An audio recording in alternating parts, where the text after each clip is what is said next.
Hi, Tyler. Thanks for talking to us today for AfterBuzz TV. Yeah. So I noticed you're now a producer on the show. How has that changed your relationship with the scripts and the characters and the evolution of your character? It's completely changed my relationship with all of that. I just like the show more. I didn't think it was possible, but I just love being a part of it even more now and being behind the scenes, and I just want to sacrifice more to the project and just be completely involved in every avenue, every aspect. I want people to ask me questions and I want to give them answers, you know? So like if people have a question on like anything, like on the show, you know? So you're studying AP biology to be a veterinarian. Did you get to choose that career choice in the show since you're now a producer? I didn't know.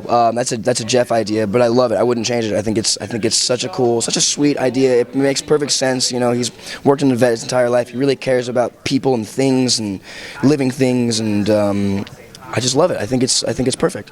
Are you dressing up at Comic-Con? Last night I wore the Scream outfit, I wore the mask and had the hood on and the gloves, and then I walked out into the crowd at the Fandom Awards, but that's about it. It was so great talking to you today, Tyler. Thank you so much. So I didn't want to deal with it, I just wanted to go have fun, so we just walked to this other party, and it was the best time of my life. I heard there was an Adventure Time burlesque show near the Suicide Line. Yeah, I don't know. I did not, but I believe you. Why was the Outcast party the best party? I don't know if it was the best party, but it was just the best night of my life. Because the people, yeah, last night was by far, I think, one of the best nights I've ever had, in my entire life. Better than singing with you, Tyler? No. But I was at the party with All Time Low. I partied with All Time Low the entire night. It was literally the best fucking night of my life, I swear. Is it because of the people? The people I was with, yeah. Who gives a shit about parties? It's the people that you're with that makes the parties. I could talk about that all night though, but we should talk about Teen Wolf. Yes. So I was wondering, for when you guys transform into your werewolf selves, what's that process like? The makeup process? Yes.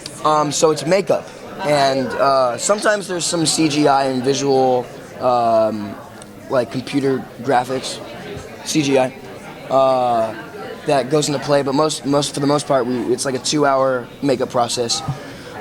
It's just a prosthetic piece that sits over the face like this. Some characters have different makeups, and it could be bigger. That's pretty much it. And it's I love it. I love the friends. I got good people that do my makeup, and I don't know. It was awesome. How long does the makeup process take? Like 2 hours. You say bad dog. It takes like 2 hours. Do you do it all in one go, or do you do it as you're filming? What do you mean? Like, They're never. over the course of filming an episode, do you do it individually each time per scene, or do you film it all together and then have everyone else act around that? Right, yeah. When we first started the show, that's what we wanted. We wanted to we're like, okay, I'm a wolf today. We might as well shoot all of the wolf scenes that we have in this episode. But with time and scheduling, it's hard to make that happen. So sometimes I'll just have to be a wolf for like one shot, and it's annoying because I'm like, I got to be in makeup. So it's not only you have to be in makeup for 2 hours to get it on, but to take it off is also a process.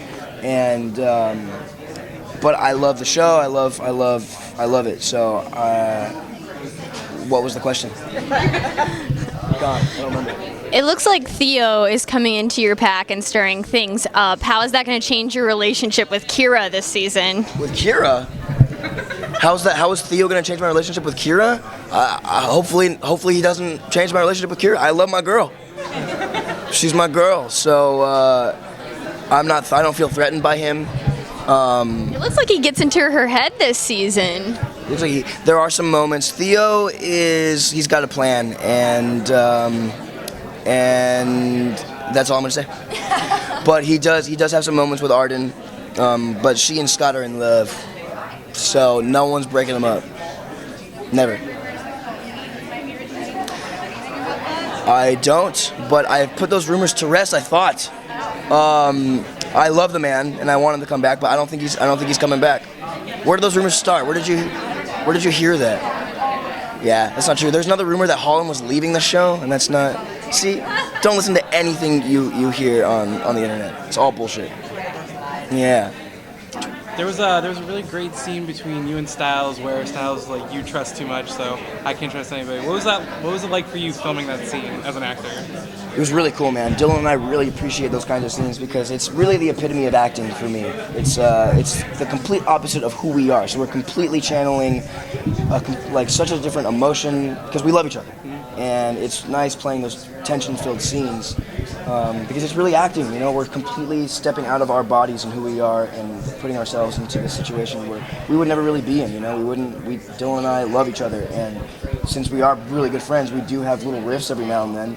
Not really. There's been like 2 fights in our entire life, and they were just like, "Screw you, dude. Screw you." Sorry, bro. And that was the extent of it.